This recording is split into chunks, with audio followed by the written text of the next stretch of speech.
Welcome to Unregulated Podcast. We're having some technical difficulties. We apologize about that. We were trying to have a guest on as well, and it was not giving us any sound whatsoever. So we Yeah, don't know what's going on, but hopefully we can and the get that. fact that the intro didn't play now is making me think like is something wrong with StreamYard? Yeah, something's going on. Shit. Well, we apologize for that. So the Yeah, show what's up? might be How's it going, Z? a little off topic. Yeah, so we were gonna have Scotty from TeaCo on, obviously. He's having some technical difficulties where we can't hear anything he's saying, and he's gonna try and cancel out his Bluetooth and then try again. So hopefully we'll see him in a minute. What's up, Ian Kurtz? We're having issues with StreamYard. They didn't even play our intro or anything, so I don't know what's going on. But Yeah, interesting. Scotty said that it won't let him turn the mic on. So sounds like the plan's gonna have to change. We were going to talk to him about the new initiatives and legislation that has been put out there. One of them we were just talking about was the right to smoke inside when you're renting somewhere.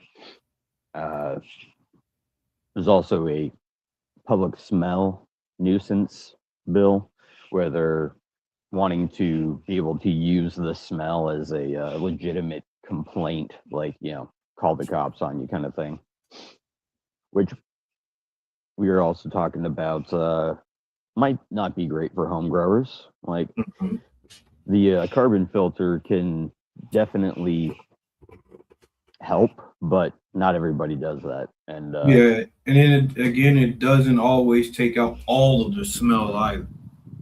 yeah, But yeah, so it's SB 1725, the nuisance bill that rewrites cannabis enforcement. And you can find this article on azcannabisnews.com under the Kush Chronicles. So let me give it a read for you. Senator J.D. Mesnard, a Republican from Legislative District 13, representing Chandler, Gilbert, and Sun Lakes, introduced SB 1725 alongside its closely linked counterpart, SCR 1048. Supporters described the bill as a response to odor complaints, but the language stretches far beyond common sense neighbor disputes. The proposal expands Arizona's authority to treat marijuana smoke and odor as both a civil and criminal issue and embeds those changes directly into Arizona's criminal code under Title 13. That will fucking suck. yeah. No, that sounds awful. Can we hear Scotty this time? Check, check, check. Yes, we Oh, can. There we go. success. Hell yeah. Success. What is up, Mr. Scotty? So, you want to give a brief introduction to who you are for those who may not know? Well, I appreciate you guys having me on. Yeah, I had to restart the phone. And I definitely won't want to interrupt the vibe as far as the legislation, but cannabis advocate, been in the cannabis industry a long time, love the plant, been to jail for the plant. So this is the type of thing that matters to me. I am also an Arizona resident, and I own a business that specializes in biology. So go ahead. You guys, I don't want to interrupt, so keep going. TeaCo Right. Biosupply. TeaCo Fire. Biosupply is the name of the company. You've probably heard it from myself and Time quite a few times. All right. Absolutely.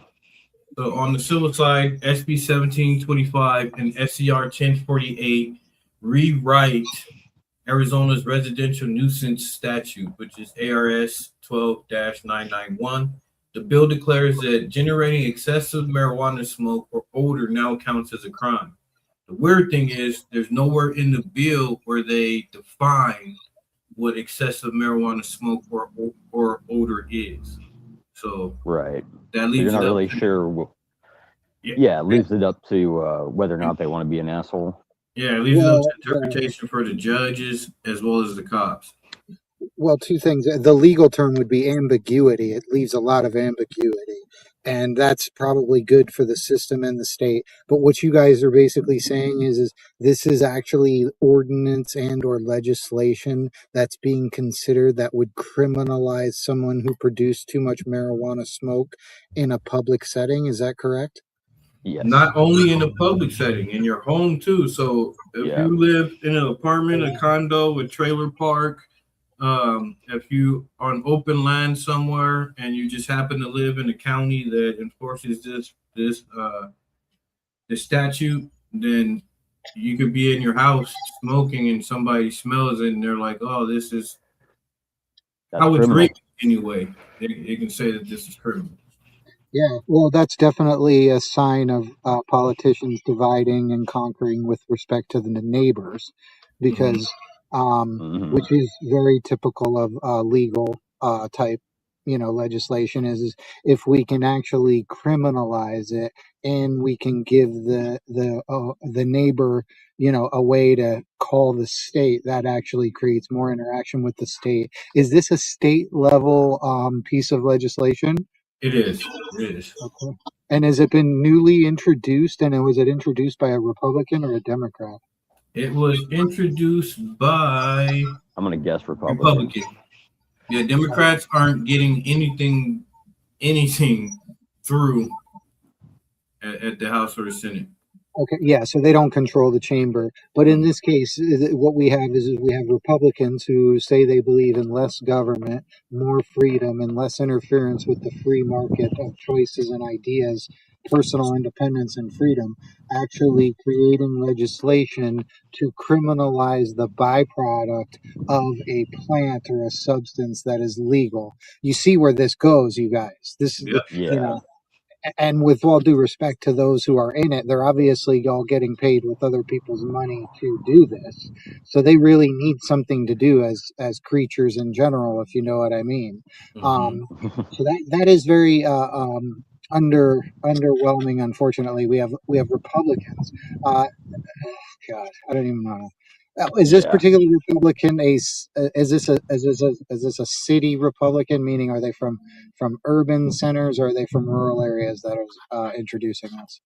It doesn't say if he's a rural or urban Republican. Oh well, District 13. Okay, it's just okay. So District 13. Okay, yeah, Chandler, Gilbert, and Sun Lake. So I mean that makes sense for that area. Right. Because what's happening is more people in the Chandler and those districts are actually getting access and consuming cannabis, and the status quo just can't have such a thing because we actually might even have data that access to cannabis may be beneficial for a community. Yeah, and you can see this goes to show you when we talk about special interest and law, how they can create, in this case, rules and regulation and criminalization through language that creates ambiguity in order to divide the two neighbors and conquer them to encourage the state to enter exchange. It's like, man, we need to be more responsible and just not to call on people's neighbors or be good neighbors or it's a calling for sure. You guys see it, I'm sure. Yeah, 100%. The most conservative people feel like very empowered right now. Yeah, so and then Chandler, Gilbert, and Sun Lakes area is a big Mormon area. So I was even surprised that dispensaries were even allowed in those areas in the first place. And it seems like not only are they trying to introduce a bill to roll back recreation, it seems like they're trying to use other bills to do the same thing. Yeah, basically strangle it through whether it's legislation and or ordinance or criminalization through use, even all the way down to the dispensary having a special license. Yes. Lack of access to financial services. What's interesting too is so let's talk about that because I mentioned to Justin, I've been seeing call it either a diversion or a fork going on because everything that we're talking about, you guys, right now, the entire framework is based on enterprise, industry, and commercialization. right? It has to do with exchange and sanction and commerce. And there's a whole group of cannabis advocates and consumers out there, even as much as half of the people out there that are consuming or participating in it, that do not actually grow or consume cannabis for commerce, enterprise, industry, or exchange. They grow it for lifestyle. They grow it for freedom. They grow it for culture. They grow it Mhm. for value, right? So, Hmm. in my opinion, it's a way to kind of arbitrage the mechanics and the framework of the legal, commercial, industrial enterprise model, because you notice how they're trying to force us into that, Yeah, right? Hmm. yeah, kind And of it's like they like, did California, like they eh, did Cali. They made all the legacy growers go legal, or they suffer fines and arrests and all these sanctions and things. And then when they did go legal, they ended up getting screwed and had no protections. well, and Hmm. there's also a component of scale there, truth, where it's like how when we're doing it for lifestyle and freedom and sovereignty and health, how much do we really need to have? Right? We don't have as much incentive as they do in the fiat system to produce as much as possible as quickly as possible. We Hmm. actually kind of see the value more through the process. So I think that's something that should be considered in debate, at least, let alone legislation, because there's so many people who see value in cannabis outside of the dispensary, or I'm growing it for a profit and I need to be licensed or regulated. It's like, hey, that's nice and all, but that only represents maybe half of the people that are even into this, if not less. And here's what I would suggest is sort of like a cottage industry type models, smaller enterprise. That is actually where more of the value and creativity is kind of developed, because, they have the ability to kind of stay small and flexible and see what works versus these large entities, these huge licensed, highly leveraged facilities that are all Hmm. producing this product that the price just keeps going lower and lower and lower on. And It's they like, yeah, can't these afford to miss a harvest. they can no longer afford the risk of managing even their cost of production, right? Which we've talked about this, where it's like, hey, they basically produce beyond the the the value of their product with respect to the cost of production, where it's like, yes, it actually makes them uncompetitive altogether. If you add it all up. But it's like, hey, for people Yeah. like ourselves, we just want to grow a small amount. Obviously, there's cottage industries, there's grow your own, there's sovereignty, but I don't think those people should be regulated the same as somebody who's pumping out 600 thousand pounds a year, if you will. Right. Yeah, Absolutely. again, because of scale, they really can't be regulated the same. You know what I mean? It's cool to have them held to a certain compliance. That's fine, but Yeah, like the testing, yeah, keep the testing in place. testing, the packaging, the labeling, the COAs, that's cool. I think everybody should do that if they're going to, only if they're going to be selling a product. But if you're just growing a product for yourself to consume and maybe you give some to your buddies or something like that, then you shouldn't be held to those same regulations. You know what I mean? I think it'd be cool for you to still have your shit tested just to say you have it tested. That's cool, but Right. you shouldn't be forced to pay to have your shit tested if you're going to be the only person consuming that product. That's And my before we get too far away from what we were talking about, I just wanted to bring up there this was actually leads also into it. no. This is something I haven't brought this up yet. The private prison system, like some private prison company just sued Arizona for not filling their prisons. Oh yeah, for not So meeting for their quota. billions, yeah, for billions of dollars. So, Hmm. now trying to re-legalize weed, that's something that everybody's talked about before.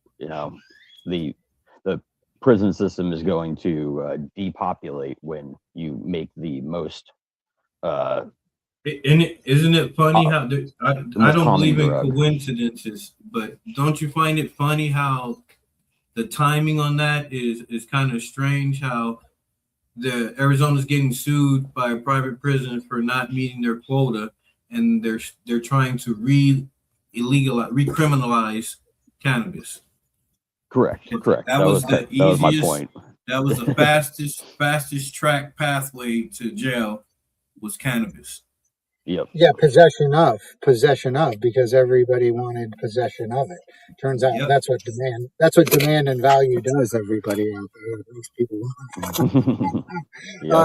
And to that point, Justin, I'm willing to bet you guys the suit itself, and I could be wrong. I mean, we'd have to look a little closer, but the suit itself could actually be for breach of contract, right? Where the government actually signed a deal guaranteeing a certain amount of revenue, and whoever either did that deal or commissioned that deal has a huge incentive to try to capture at least that money, right? I'm not going to Mhm. suggest that they're trying to encourage more people to get arrested, but at the very least, you guys, they think they're entitled to the money that the government guaranteed Yeah. them. And so they're like looking at the system, and it's like it smells like Epstein, and it's like that's the point is they're all muddy. They all have Right. to be muddy because if they weren't, they would actually out each other, which is what they're telling you to do to your neighbor after they blow smoke, in your window. Yep. Okay, so it looks More like pitting the against suit each other. was from back in 2010, and Yep. it says. Yep. Here's a quote: "We don't care if people aren't breaking the law. Fill up our prison with inmates, or we'll sue you." That's a quote. Right. So really what Man. that suit really is derived on law and legal and contract, which means that the government official who signed off on that, you guys, basically Contractual yeah, quota. yeah. Contractual quota stipulated in their agreement. For sure. Yeah. And well, here's something that we can, and this is important because what we really want here, you guys, is transparency and the right for us to audit. Because let's face it, government employees and government systems are kind of incentivized to protect corruption, And we right? want legal action against those that are found guilty. And that's like the weird point we're at right now with like all the Epstein files and all this shit dropping. It's like you almost get the vibe nothing's going to happen. Well, the idea is that Justin, they if something happened, they all have to admit guilt. Right. And it's because whether it's the judge or the district attorney or the clerks or the guards or the special interest or even the linen company, right? Because they Yeah. all are muddy. And that's really this is how entitlement ends up becoming like, so perverse because these people think they're entitled to it, that they can get it signed by a government employee in contractual law to guarantee it. Versus back in the day, it was probably a handshake, right? Yep. Mm-hmm. And I Yep. think, and this is kind of the A point secret that handshake. for sure, and nobody's discounting what it was. We're talking about the future. So here's my rub, all right, which is we know what 100 years of prohibition of the plant does look like. Mhm. Everybody knows. Everybody's look, everybody, there it is. It's all for you to see. So Documented. let's actually see what 100 years of doesn't versus does with respect to so you're like the prohibition factor is the reason why we got the result we did. So we're like, Yeah. okay, we prohibit it. What happened? It's not really that great. Nobody's really very happy. The plant is being destroyed, the people, all of it. So it's like, all right, well, let's just deschedule the plant and see what happens from there. In 100 years from now, if we have a better outcome than we do today, we should probably stick to it versus go back to the old system. But on the probability side, right, on the communication, on the, hey, why are we creating laws to criminalize smoke of cannabis? You're like, Yeah. you guys, this is actually not the way that you do this. And it's like, yeah, and those who are kind of trying to it's sort of spearhead that with other people's money while they espouse freedom and rights for everybody.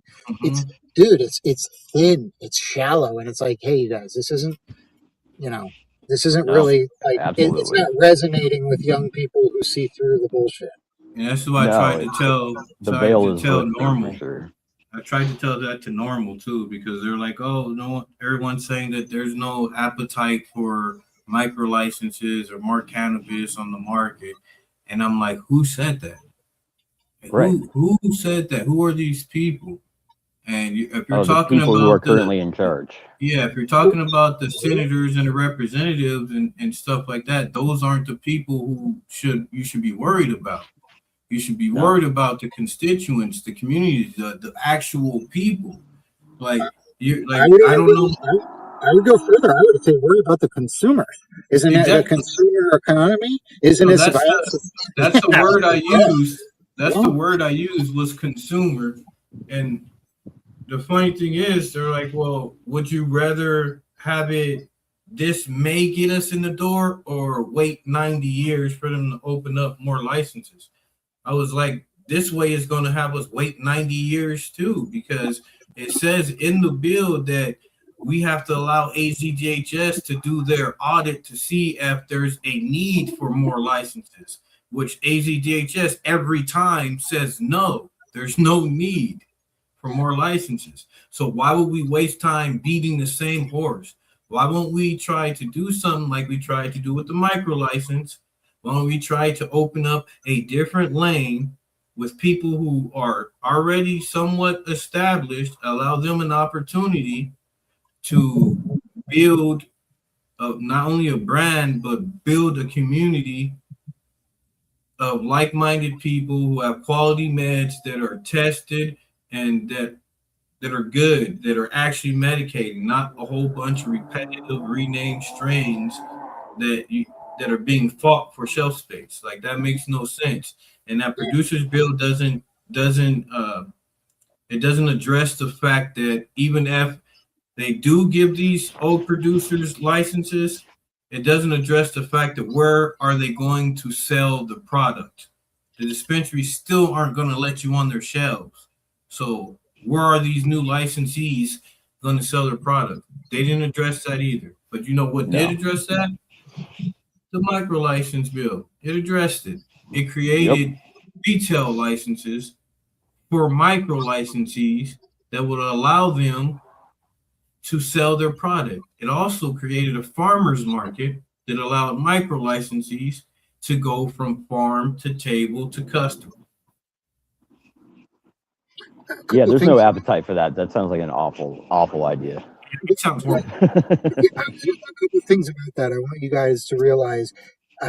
One, I helped open a dispensary in New Mexico.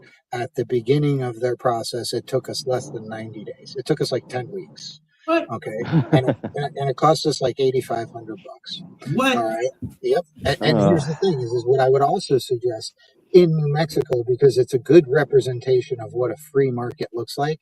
There are still big operators there, and those operators tend to try to consolidate through retail storefront type environments, right? Mhm. Versus through production. But let me tell you, the consumption lounge, the living soil, the high end concentrates, the solventless mixes, bro, the best are coming via New Mexico.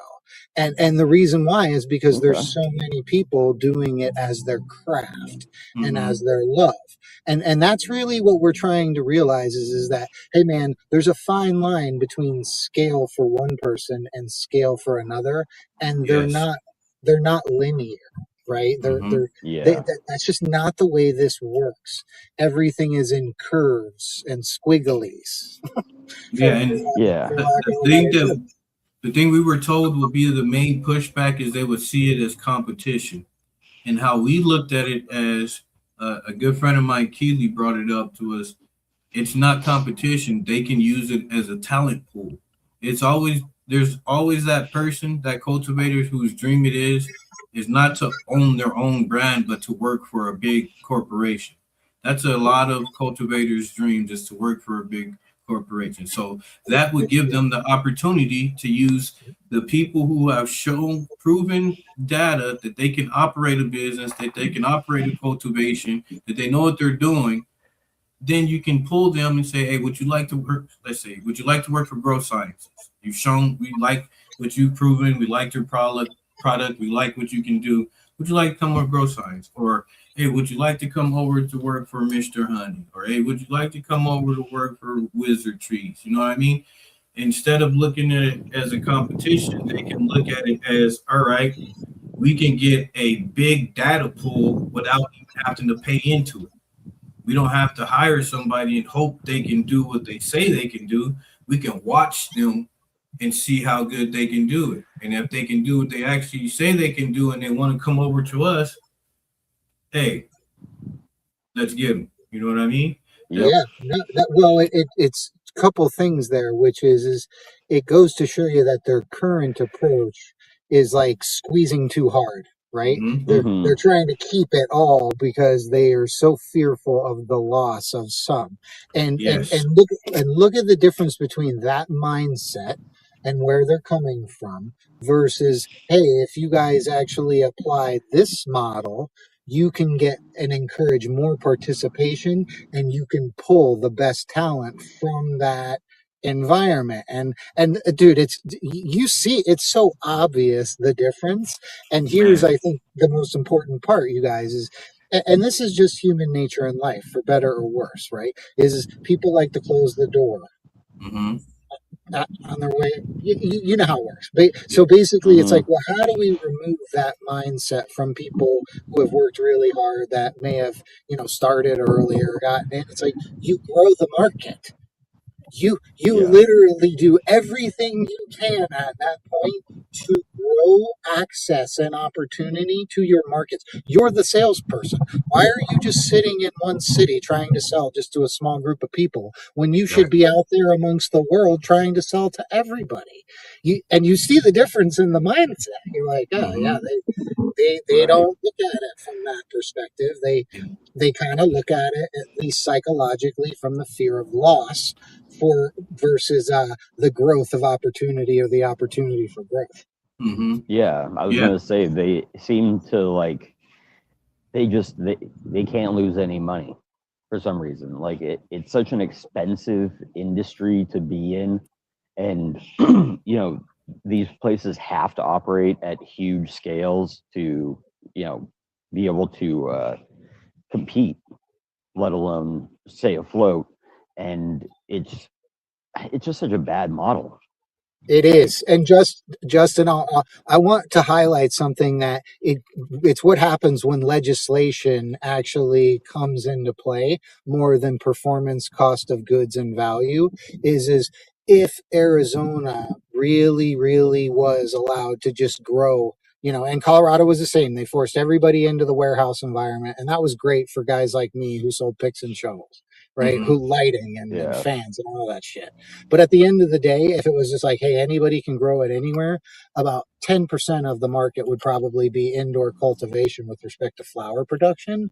And then the rest would move outside. So I look at it more as a leveling up, really. And it's like, hey, man, you level up by your process, and your Yeah. transparency. So if you really value your product as much as you say you do, you will actually show people why through your process and through that transparency, and you'll Mm-hmm. communicate that to the world, and the world will buy in, if you will. It's like, yeah, living soil, regenerative, sun grown, all of the things that people want to hear, versus, oh yeah, just love that Rockwell stuff grown with 3-part blah blah blah this. Yeah, and it brings back, when you bring back quality cannabis, it brings back the saying that good cannabis sells itself. Right now, people are having Yeah. such a problem selling the cannabis because it's not quality cannabis. When you have to focus on putting these pretty pictures and these nice fancy jars and all this shit, then it's pretty obvious that your attention isn't on what's important. What's important is that final end product and not what that product is in. I remember back in the day getting an ounce in a fucking brown paper bag that smoked 100 times better than what I get in dispensaries today. And that's sad Yeah. because I'm a medical patient. Yeah. Well, and also too is can you actually grow in your particular environment enough medicine to suit your needs? And if you cannot, can you find a farmer with your values and principles that No. can do it for you? The And answer that, for me is no. You know why the answer for me is no? There's a few reasons. One, the landlord here asked me not to grow. Politely asked me not to grow. She wasn't a dickhead about it or anything like that. Just politely asked me not to grow. Two, I can't get a caregiver because I live literally right next to a dispensary. There's a dispensary right there that I would never shop at. Yeah, that dispensary is essentially taking away your right to get what you actually Yes. view as medicine. yeah. And Yes. well, not only that is they're mandated taking away that opportunity, that right, and that access, and then saying, by the way, we'll mandate you to go to this dispensary and pay a certain price. That is so un-American, you guys. Yeah. And then look, and then not only that, how it is here right now, it's when they get it from the cultivation, they're like, all right, for that pound, we'll give you $600.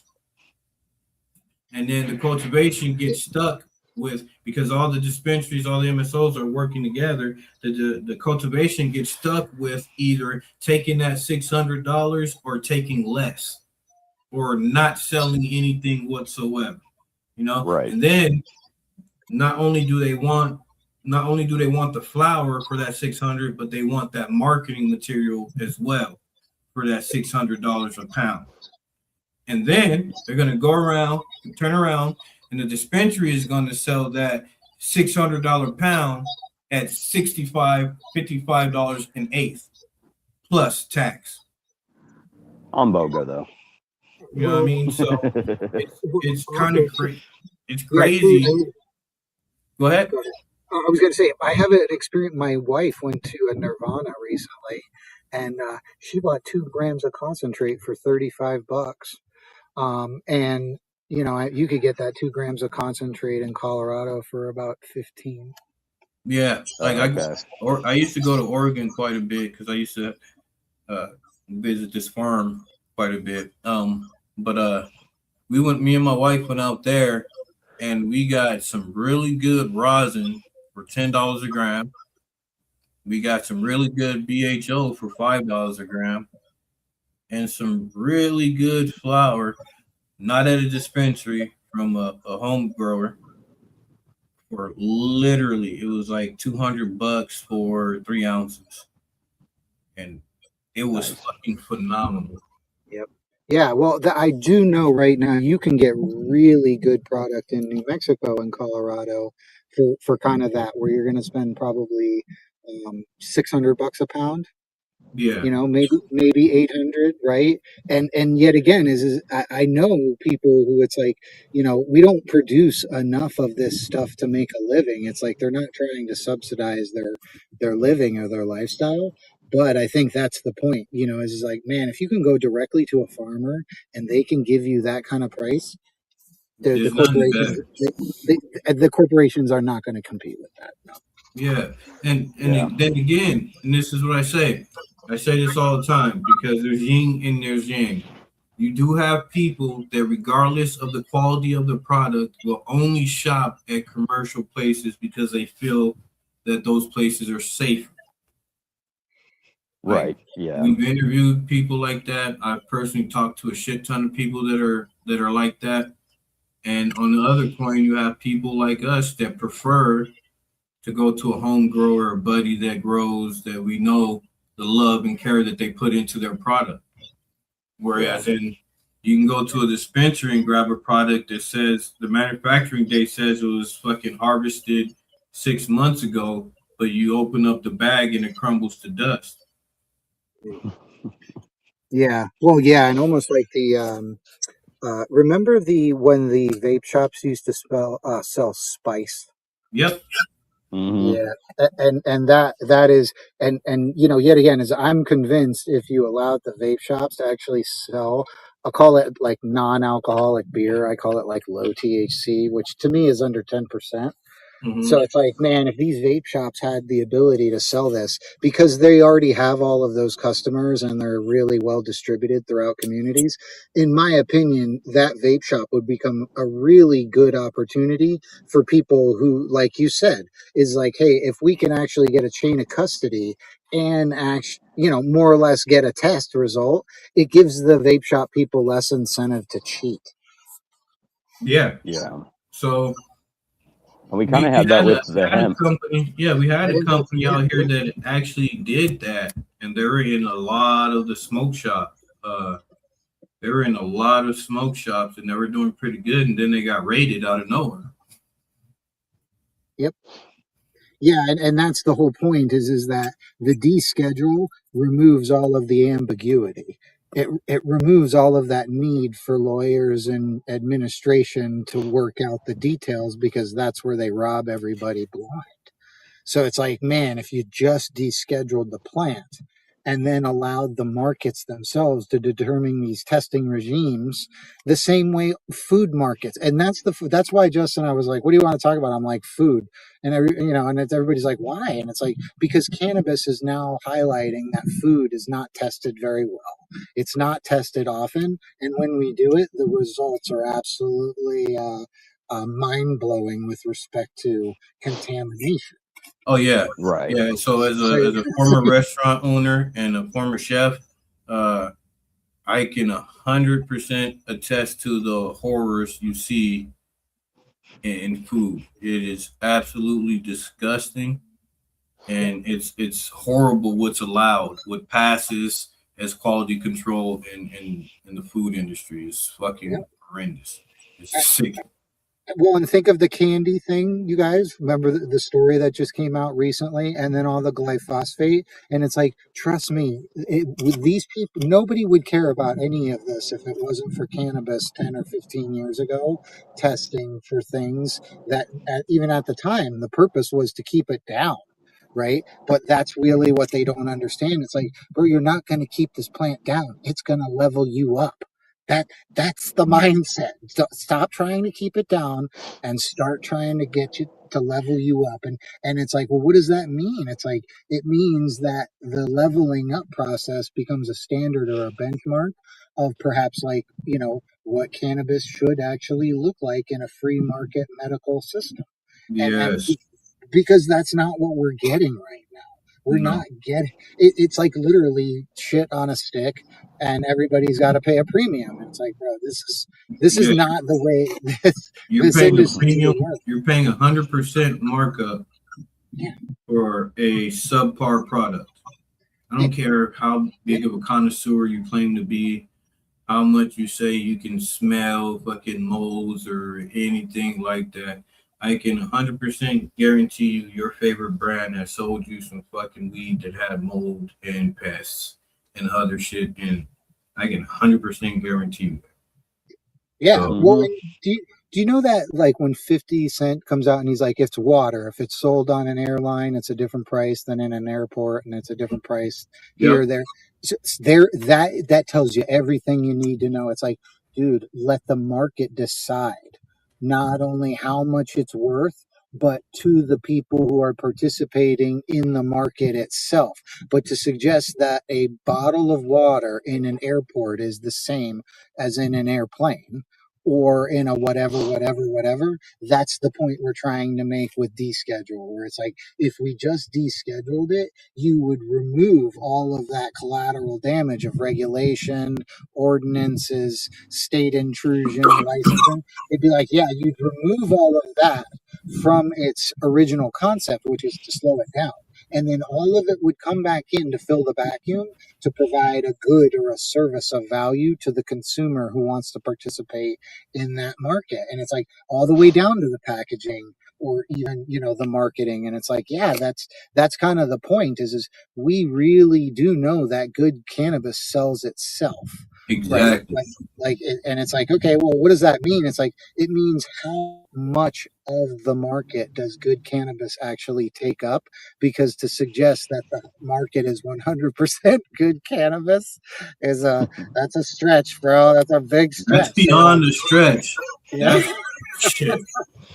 Right. so that's the point. You're like, well, how much of it is actually bad? It's like maybe as much as 30%. Yeah. And you're like 30% market share and it's bad? And it's like, yeah, that's kind of the way this is working. Yeah, a buddy of mine just got some BHO butter from the dispo, and I forget what it was called, electric something, and it tasted awful. Like it tasted purely like sulfur and cardboard. Yeah. And I was like, he was mad. I was like, I'm sorry, bud. That I'm sucks. gonna tell you, Tom. That's why I stopped consuming BHO was because of that. The only place I could get good amounts of BHO was the dispensary at the time. So I'd go to a dispensary and I'd literally spend my entire allotment on fucking concentrates, and I'd be disappointed. Yeah. Because I remember back in medical times, I could go get some shatter that would blow my fucking socks off. Yeah, Today, right. if I got shatter, it tastes like I'm fucking smoking a tank of butane. Well, two things there, Truth. Convenience and scale absolutely wiped the product value and quality out. It's Yeah. like, yeah, it's still, it's like, I mean, they do that with salts. They do that with everything where you're like, yeah, man, that convenience and that scale, just there's no quality there. It's like eating food, but it's really food stuff. Exactly. Yeah. That's kind of what we do get. Yeah. And this is, so I tell people all the time, there's no real competition between an MSO and a home grower or a micro licensee. And the reason I say that is because in this day and age, quantity beats out quality because of the lack of consumer education. Now, good weed will always sell itself. However, you'll notice that subpar weed will sell quicker than great weed because of marketing, lack of education, pretty much because of lack of education. Yeah, like high THC percentages and stuff like that.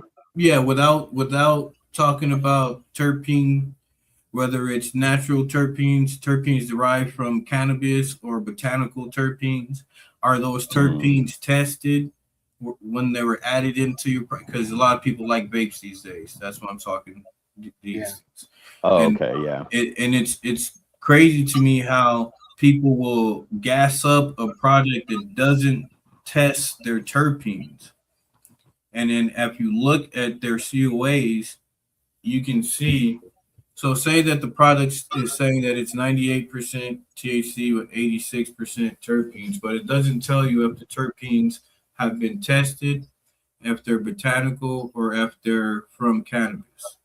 Yeah. But you know what they're derived from. Yeah, you know there's terpenes added because it says it in the name of the product.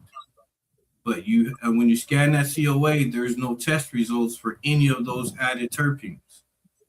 Where's the transparency in that?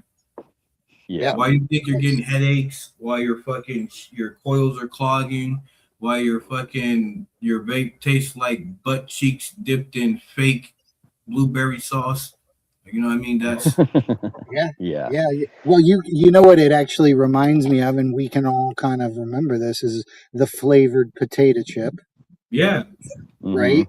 And what about, remember the flavored liquor, the flavored water, the flavored soda waters, and really it's like, well, where are they derived from? And yet again is like, if you're using these things from a marketing perspective, but you're not actually showing, the proof of work, then I would suggest that, that kind of speaks for itself. But there also could be a company out there that says, hey, we're smart enough to test for these terpenes, whether botanical or cannabis derived. And more importantly is we would actually use that in order to sell more of that higher quality or higher value price. Exactly. But it still goes to show that 30% of the market being dumb is actually it's a lot, right.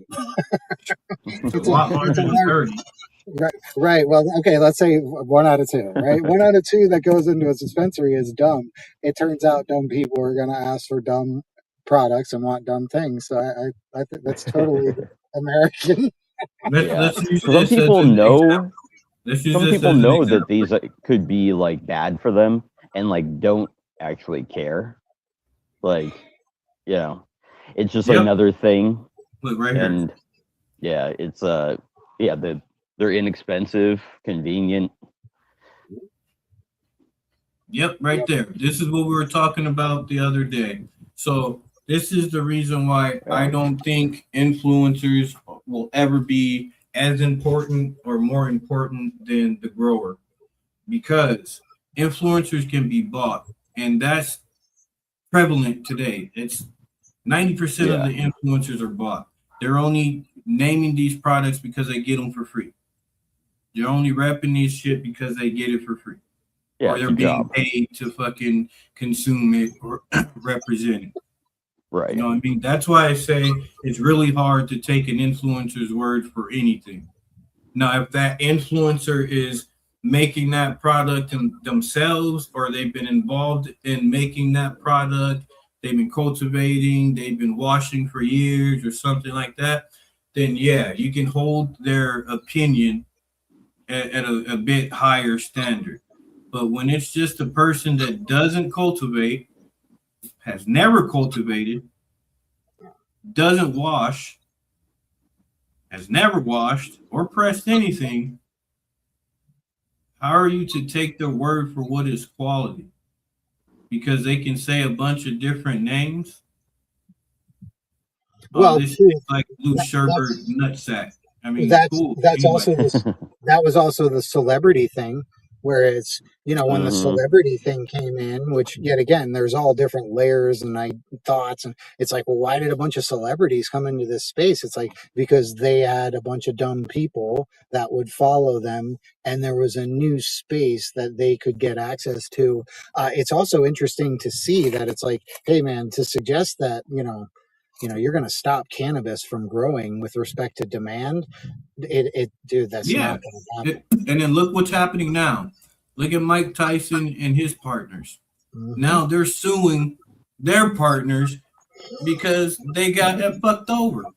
Why? Yeah. Because they were celebrities that didn't know what the fuck they were doing, getting into an industry that they knew fuck all about. Just like these restaurant owners, these fucking tech savvy people, these hotel fucking people, all these people that came into the industry with no cultivation history whatsoever are now the ones that are running the industry, and they're wondering why they're not making any money. They're wondering why consumers aren't getting smarter. Like it makes no sense to me how people can see things in their face and then they still don't see it.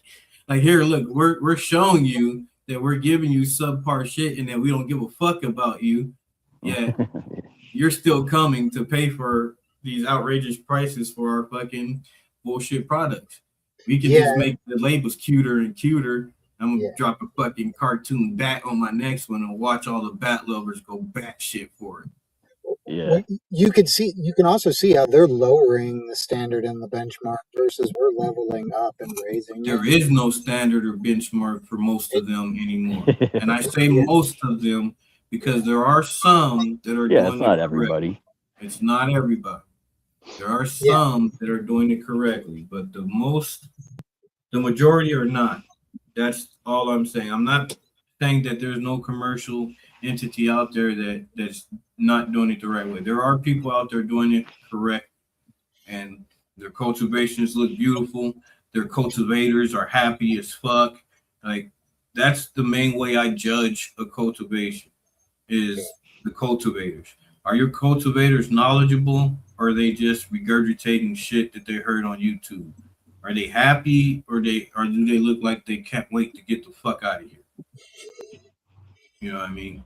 yeah. Yeah. No, employee morale is everything in a business, and Oh yeah.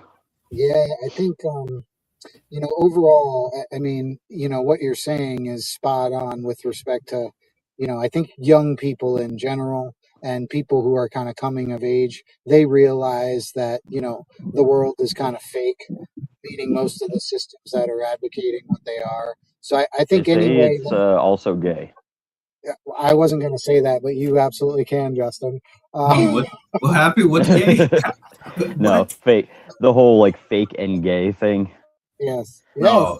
yeah, Yeah, yeah. It's like, and yeah, the idea is, you know what it just comes down to, I think, is um value, which is that's why we're so passionate about the plant. It's like, hey, even if we're not making a bunch of money because the government won't let us, or there's a bunch of people trying to keep us from doing that, we still actually participate in the plant, the culture, the people consume it. You probably ask yourself the same question of these people, I guarantee you. It's like, man, you pull the fiat money mindset and perhaps the power and the greed and the envy out of it. It's like, bro, these people would scatter. They don't they yeah, don't look at it from a cultural point of view. And that's why we're truly like plant is about community, because it brings smaller groups of people together locally everywhere, and the scale is actually everybody doing it. Mm-hmm. Yeah, Yeah. you can see that in Arizona cannabis history, just from medical to our recreational now, how many brands have come and gone, how many brands have come and sold out, original owners nowhere to be seen. You know what I mean? There's so many brands that came with that 5 year mindset. I'm gonna get rich in 5 years with this brand, then I'm gonna sell my shit off, and then I got my generational wealth. I don't give a fuck. You know what I mean? Now we're seeing people who have that same mindset, but they're not doing research on what the Arizona cannabis market is. If you look at who was the Jungle Boys when they tried to come out here, that's a reputable brand that lots of people love, but they came out in Arizona thinking that because they're popular everywhere else that they're going to be able to do the same thing here. They found out real quick it doesn't work like that. You got to do a yeah, lot of research on who you're doing business with in Arizona. You got to see what the market is like. If you can handle that shit, just because you're a reputable brand somewhere else doesn't mean that it's going to work out for you here in Arizona. We got a yeah, bunch of weird ass backdoor shit going on in our cannabis industry that makes it hard for people who are trying to do it the right way. yeah. And And the corporate stranglehold of shelf space and everything. yeah, Like, yeah, it's where is just that? Where is that? I mean, who knows? It was only a couple months that they were around, right? Yes, they weren't around very long at all. Yeah, that's interesting. Like, Yeah, and I remember that story too, because I had just come down from Colorado in 2019, to kind of mm, start that process down here in Arizona. And it's interesting too, because you see it evolve, right? All industries evolve, they grow, right? There's growing pains. If you want to sort of know, the fake and gay part of the industry, just go to the trade shows. Oh man, dude, hey, and Because those are the people, and I we've say been that to with plenty of tongue in those. cheek. Well, I say that tongue in cheek because those are where all of the people who want it to be about enterprise, commerce, industry, hmm, and money. It's like, bro, that's all that motivates them. That's all that they care about. But to right, Yeah. suggest that that is the same thing as sovereignty and lifestyle and freedom and health. So I understand the latter where you have to have a an even or equal balance of the two because no one's gonna allow you to be happy if they're not making money off you in today's day and age. The government's not gonna allow you to happily grow your plant. You're making a little bit of money on it, not a lot, but a little bit of money on it. There's no way they're gonna allow that without you being taxed and all kind of different shit to where they can siphon money out of which hmm, comes down to freedom and self you. Yeah. sovereignty, and also too, you guys, it's like, hey, at the end of the day, that transparency factor, the fact that we're not trying to, backdoor or audit, the books or cook the books or whatever, or cross state lines. It's like, bro, we don't do it for that reason. We like do it to make sure that people have it when they need it that are around us. and right, and yet again, it's just a completely different incentive structure. And I find that, to me, based on my experience for as long as I've been in this, which is, starting out as a caregiver in 2000, you know in Colorado, which is at the end of the day, the value and the demand is what drives the growth. And it's like, hey, when the people who get access to it get access to that health, that sovereignty, that lifestyle, that, you know, even the safety, right? The Mhm. efficacy, the medical, it's like people really do gravitate to this stuff versus, you know, selling basically cereal box kits or toys or, you know, Monopoly and McDonald's games from, and that's what I'm saying. I love those guys too, but they're marketing people. And it's like, yeah, Exactly. That's my point exactly right there. You Yeah. you, you hit it. Those, and it's crazy that that's what people gravitate to. That's what a Hmm. big majority of people gravitate to is quality doesn't really mean shit to a lot of It's people. It's it's what like do I get nostalgia for for people. It's Americana, and it's just like they gravitate to it like a fucking glowing orb. it's annoying as hell to me personally because I always thought cannabis would be and would stay a quality over quantity type thing because who the fuck wants to consume subpar medicine? Like well, why? the same people who consume subpar eggs or subpar milk or subpar bread or subpar chips. You see how it's all connected? Don't Yeah, say bread around True. He just ate yeah. some moldy Please, bread the other day. please don't, please don't. Yeah. Well, Um, wars are started over bread, right? True. oh man, it was a war between me, the toilet, and everything else. Oh my Yep. god. Yeah, and that's a good point. Is think about the outcome there. It's like, yeah, now all of a sudden you have a whole group of people that are learning what not to eat because of Mhm. the way that it makes them feel. Yeah, when I Yeah. was young, yeah, I didn't give one shit. You put it in front of me, I'm gonna fucking eat it. Now, oh man, I'm so picky now that it annoys the hell out of my wife. Like that's why I eat at home 98% of the time is because I have such a sensitive stomach and digestive system that it makes no sense for me to play Russian roulette with my body. It's just good to know that like you know exactly how it was prepared. You Yeah. know, you were looking at it the whole time. You didn't just fucking have it wrapped in a piece of plastic and took a big bite out of it without looking at anything. Mhm. Did we lose Scotty? Oh, yeah, he might have Looks like he froze. I might have froze lost up. Scotty. But I wanted to go over a couple of the ones that had no motion.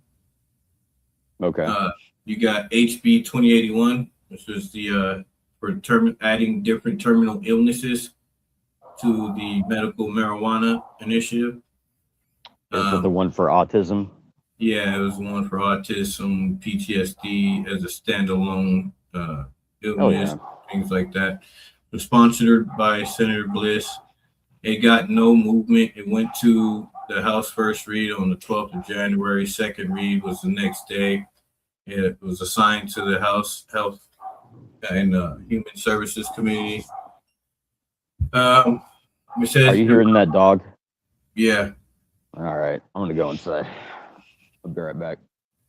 it says the proposal titled Ryan's Law would update Arizona medical marijuana statute by clarifying definitions and expanding protection for qualifying patients, particularly those with terminal illnesses. The measure would maintain existing possession and cultivation limits for patients and caregivers, refine eligibility standards for caregivers and dispensary agents, and reaffirm restrictions related to prior violent or serious felony convictions.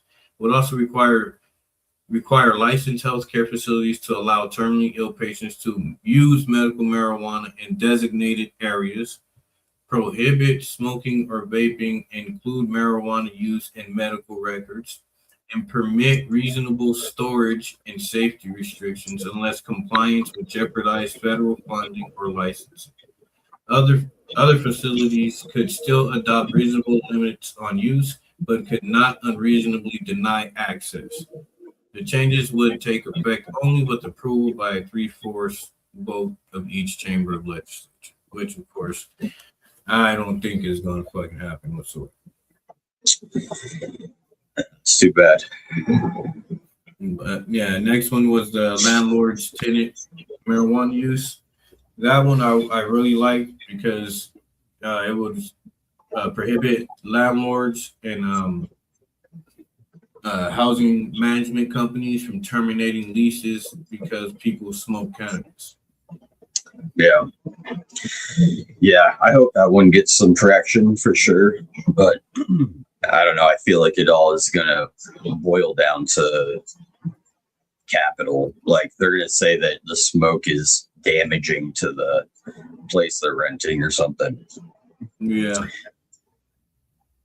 Next one was HB 2801, marijuana convictions, misdemeanors, fines, and assessments. The legislation would expand and clarify Arizona's marijuana expungement law, allowing individuals with certain low-level marijuana offenses committed before November 30th, 2020, to petition courts to erase their criminal records. Eligible offenses include limited possession, small-scale home cultivation, and marijuana convictions. And marijuana paraphernalia. I don't know why I keep doing that. Courts would notify prosecutors, hold hearings if needed, and grant expungement unless prosecutors prove ineligibility. Approved petitions would vacate convictions, seal records, restore civil rights, and prevent expunged offenses from being used in future prosecutions. With the measure taking effect, only if 3/4 of lawmakers in each chamber approve it. I mean, I don't see how that would hurt either side. That's a good fucking bill right there. Yeah. Yeah, no, that seems like very positive. I honestly, I thought maybe this was already taken care of. Nope. Man. So you can get marijuana expungements, but that would expand it, which means it would push back the date. Like you could go further back. Oh, okay, gotcha. And then it would also stop employers and housing people from using that as discrimination to not give you a job or a place to stay. Gotcha. Yeah, I already felt like that would be an issue that was taken care of. That's You would crazy. think so? Nope. Next, we got the HCR 2029, marijuana unincorporated areas, reservations, prohibition. It would send a measure to Arizona voters that bars the state from issuing medical or adult use marijuana licenses in unincorporated areas completely surrounded by Indian reservations. The proposal will prohibit nonprofit medical marijuana dispensaries, marijuana establishments, and marijuana testing facilities from operating in these locations, effectively limiting cannabis businesses in so-called county islands encircled by tribal land, with voters deciding the issue at the next general election. That's interesting. And they got a lot of sponsors on that one. 1, 2, 3, 4, 5, 6, 7, 8. Yeah. I don't know. I wonder if that's something they want. Yeah. Okay. Saying if that's what they want, and also it frees up some more people for caregivers. I say hell yeah. Yeah, technically it does. So I guess that's the one that's fighting the rural area bill. 1640. Okay. 1640 would no, that might be the wrong number. But the rural bill, which fucking would bring 18 to 25 more licenses to the places where the rural licenses were allowed to move from rural areas back to the city. Okay. I know there's 18 to 25 places that they're trying to put dispensaries. Next one, HCR 2037, marijuana conviction exclusion cultivation. The Arizona Marijuana Alignment and Public Safety Act would update state marijuana law by tightening license requirements. regulating cultivation, and preparing for potential federal changes. The proposal would bar individuals with violent crime convictions from owning or controlling marijuana businesses and require regulators to deny or revoke licenses for violations. This is already supposed to fucking be in what the fuck? Yeah. I was like, wait, do we have any cannabis laws in Arizona? Do we have any cannabis enforcement law? What is compliance in Arizona? Yeah. Because what the fuck? It would set a standard cultivation canopy of 15,000 square feet per license. That's gay. Allow approved shared canopy agreements. And establish enforceable limits on residual solvents in marijuana products. Okay. The measure would prohibit interstate marijuana commerce unless federal laws allow it, require a seed to sale tracking system, boo, to prevent diversion, and authorize license suspension or revocation for violations. Which should have already been. Yeah. It would also direct the state to develop a framework for voluntary participation in any future federal marijuana registration system and allow information sharing with federal agencies, with the proposal ultimately going before voters at the next general election. Okay, that's interesting.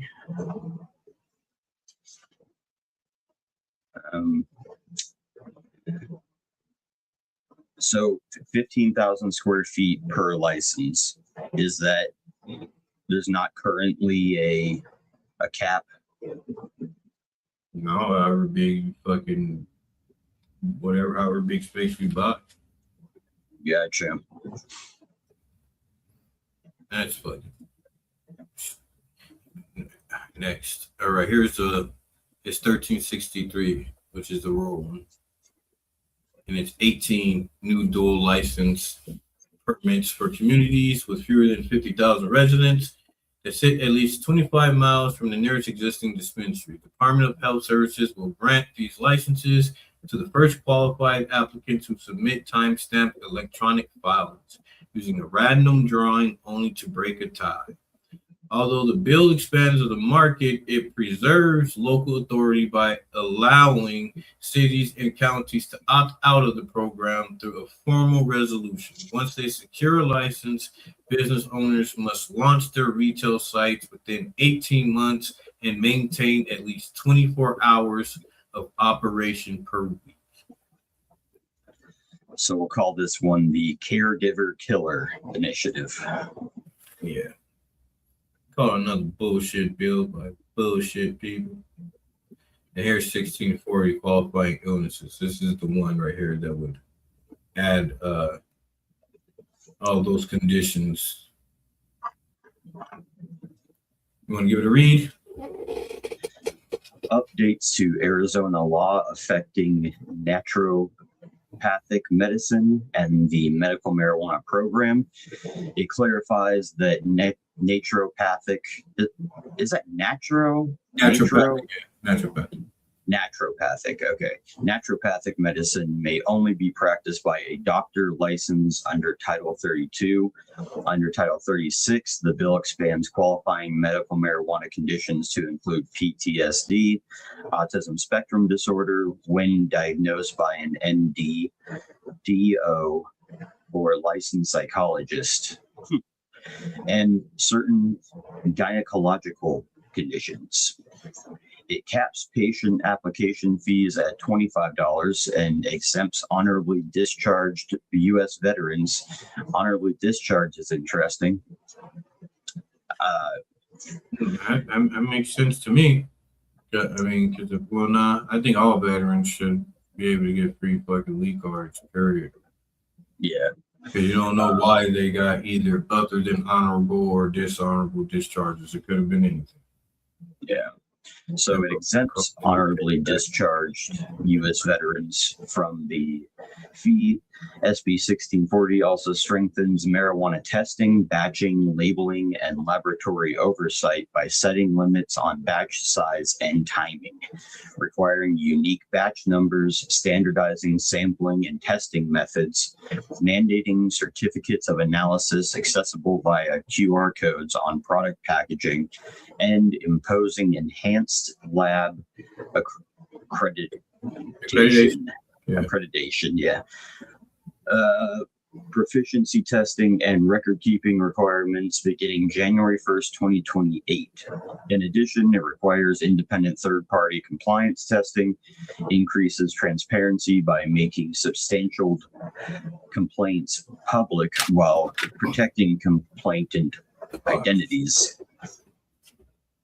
You okay over there? And it mandates the medical marijuana fund revenues be used for marijuana clinical trial grants. Nice.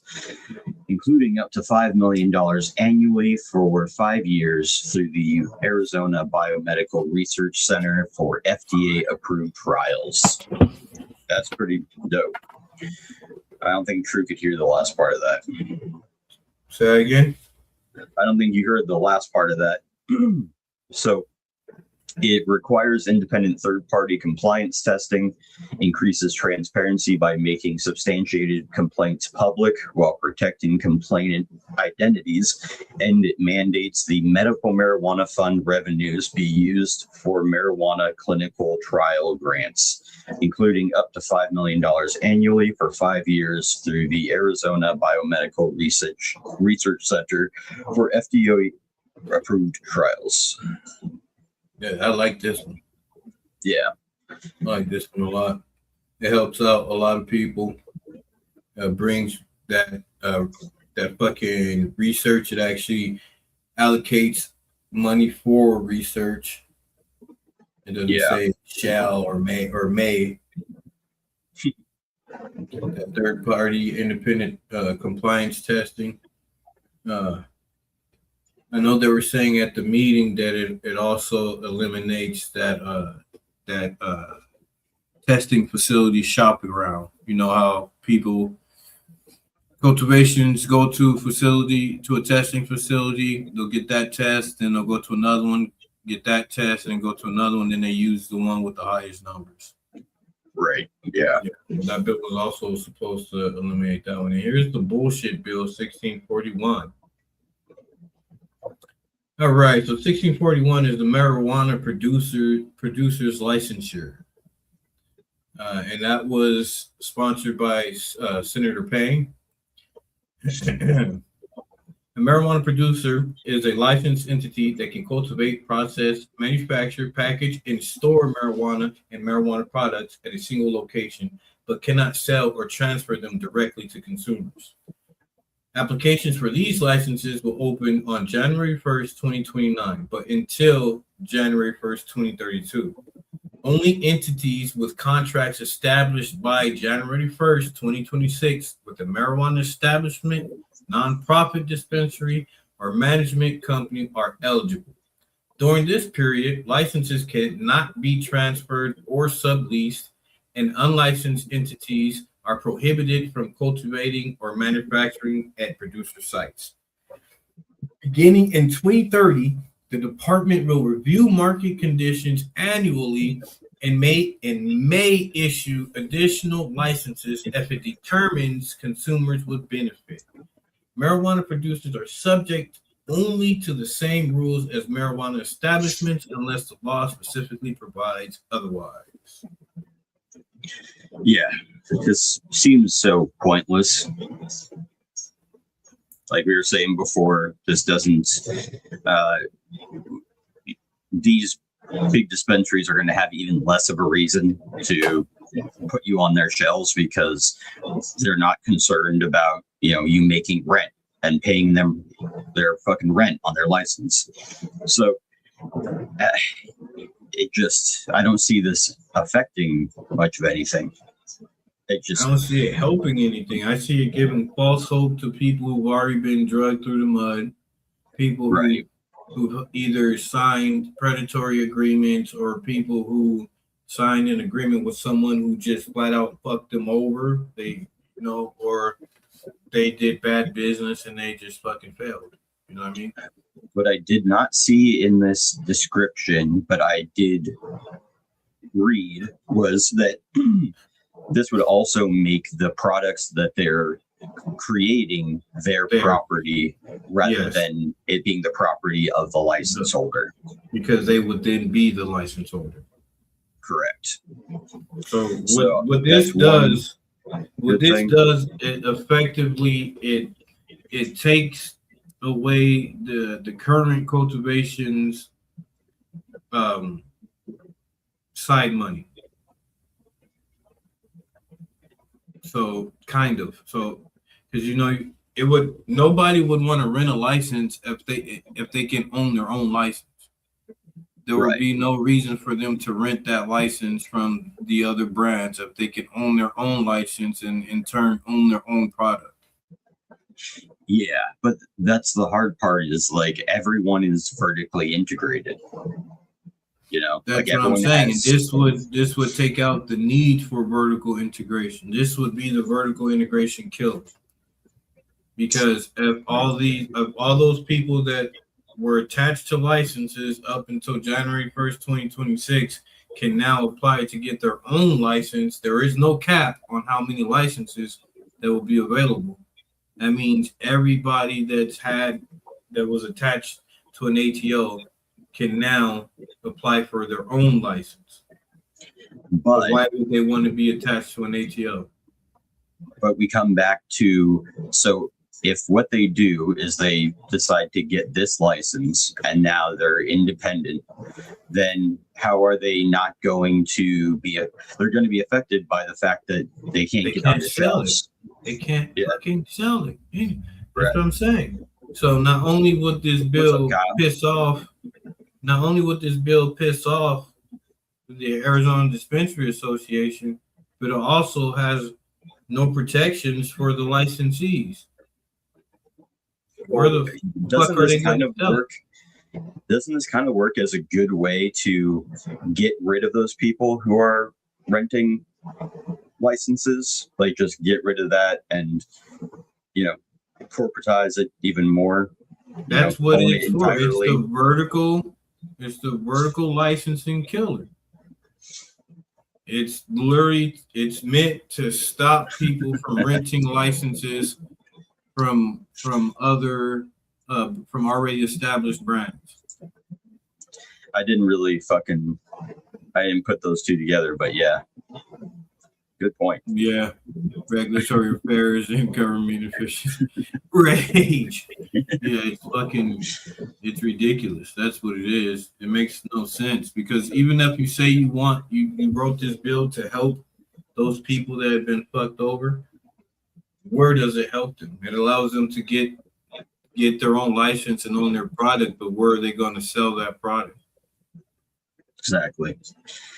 Yeah, I mean, really, what they need is the ability to sell it with that license. Exactly. And there's literally nowhere, and it doesn't leave them room to do what the other people did to them to rent out their license for them to make a little money. You know what I mean? They can't do that. Yeah, it's written right in there that it can't be subleased. And unlicensed entities are prohibited from cultivating or manufacturing in those spaces.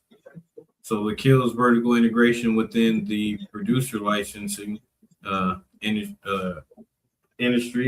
And I don't know, man.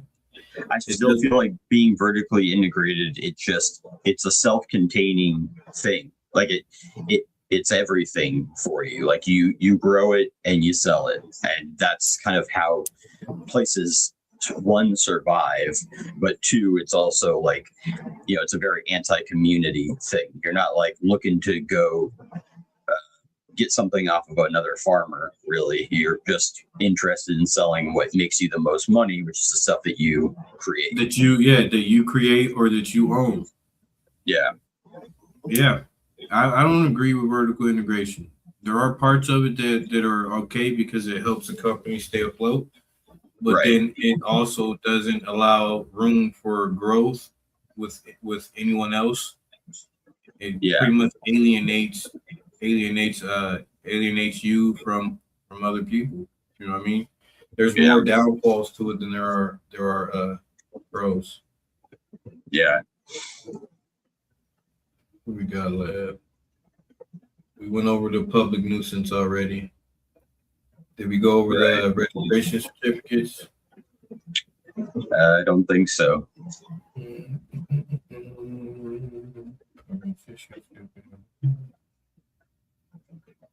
Want me to read that one? We kind of already went over it. It's just, go ahead. The measure adds a new section allowing a marijuana establishment that is in good standing with the department and not already a dual licensee to apply for a nonprofit medical marijuana dispensary registration certificate. Once qualified, applicant submits a complete application and fee.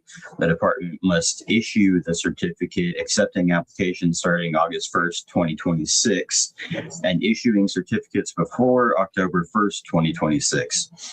Any establishment that receives the certificate becomes a dual licensee and may dispense only to registered qualifying patients and designated caregivers, and only from the same retail location where it sells adult use marijuana, while being prohibited from operating any additional off-site cultivation or manufacturing locations.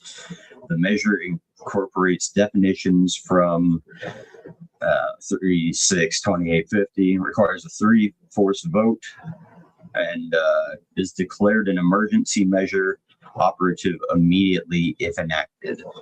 So that's interesting. Mm-hmm. Is this attached to those new licenses they were talking about? Yeah, pretty much. Okay. I was going to say, because it's almost like that sounds kind of like what we're talking about. Like, yeah, you're able to produce. So basically, you got some dispensaries in areas that are only licensed as recreational dispensaries, and they can't get a dual license to sell both products. I see. Okay. All right. I mean, I guess that is also positive, being able to carry stuff for medical patients. It's the same product. There's no different product. There's no product specifically designated for medical patients. I thought RSO can only be bought by medical That's all right, patients. because I get that shit on recreational all the time. I thought it was like, because it's like 1,000 milligrams or something. It's a gram. Yeah, right. Well, it's a concentrate. You can dab it. Yeah. It's a gram. You can get up to 5 of those under recreation.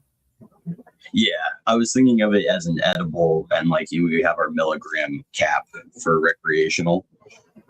But you just said it was a concentrate. Exactly. No, I'm being sarcastic. Yeah. You know what I mean? So they don't have definitions for things, but they want to set regulations for things they don't have definitions. 1 second. All right. And the next one up we got is public benefits fraud remedies. This is another good one. 1047. It might sound familiar to you because they tried to do it last year, but a little different. So last year, what we tried to do is we tried to get the social equity license winners their licenses back. That failed and fell flat on its face. So this year they brought it back, but amended. And it reads as a legislature referendum proposing comprehensive anti-fraud measures across multiple areas of state law.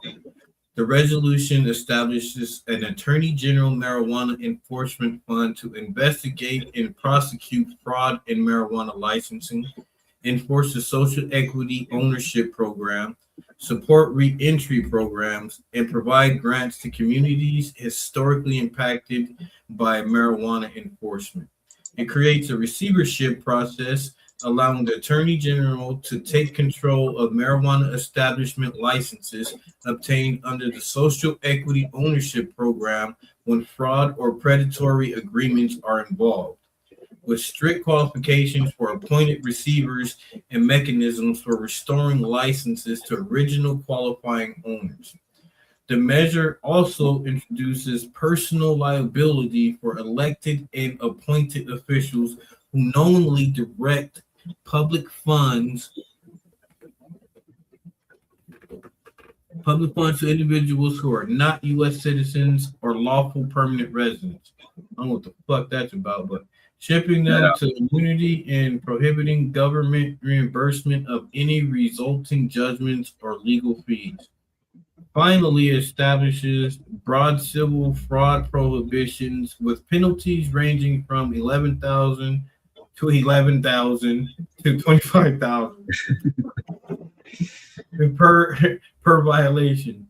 Triple damages and mandatory revocation of any licenses obtained through fraudulent means.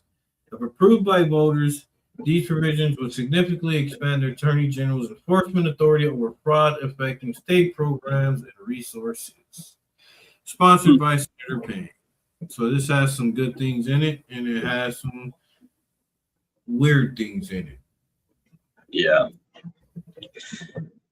Yeah, for the most part, I hope that there is some justice done, because it's like every fucking state, ours included, the social equity shit just got way out of control.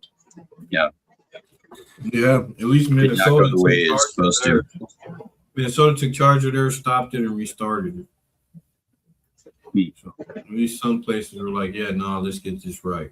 Arizona was like, oh, we see Arizona. So Arizona had a company called Acre 41 that told the representatives that what was going to happen, that with the social equity program, that it was going to be bastardized and taken over by MSOs.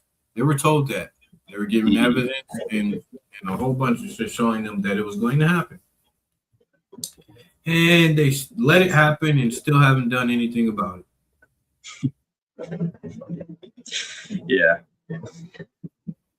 Yeah, that just seems like the way it goes, you know. The Arizona County is a fucking joke. But anyways,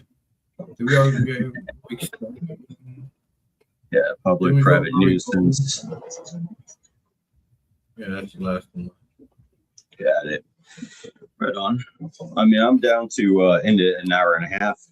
Yes, sir. Me as well. So, again, thank you for joining Unregulated Podcast. We apologize for technical difficulties. We'll see about getting that shit fixed ASAP. What do we have coming up this Sunday? This Sunday is going to be Grow Fire Farms. Hell yeah. Yeah. So make sure you guys join us as we interview Grow Fire Farms, an award-winning cultivator growing here in Arizona. Any last-minute shout-outs, comments, concerns, questions? No, shout out to the chat. Shout out to you. Shout out to Boomin. I think I got a text while we were streaming that he's sick or something. So feel better, dude. Yeah, feel better, bro. I know how that is. I've been dealing with that shit. Wait, man, you've been sick since the holidays. Man, it's fucking horrible. It's crazy. All right, shout out chat. Shout out everybody who sat there and listened to us blab for an hour and a half. Shout out Scotty for jumping in when you could. Yeah, shout out Scotty. We got more interviews coming up. We got some more grower series coming up, and we might do a giveaway too. I feel like doing a giveaway, doing a little generous. Hell yeah! What do you think of the giving away? We'll see. Probably probably a little swag, and a little bit of medication. A little something. Hell yeah! I'm down to throw some gifts in there too. All right. And with that, we bid you adieu until Wednesday. This is Unregulated Podcast. Have yourself a great day. Peace.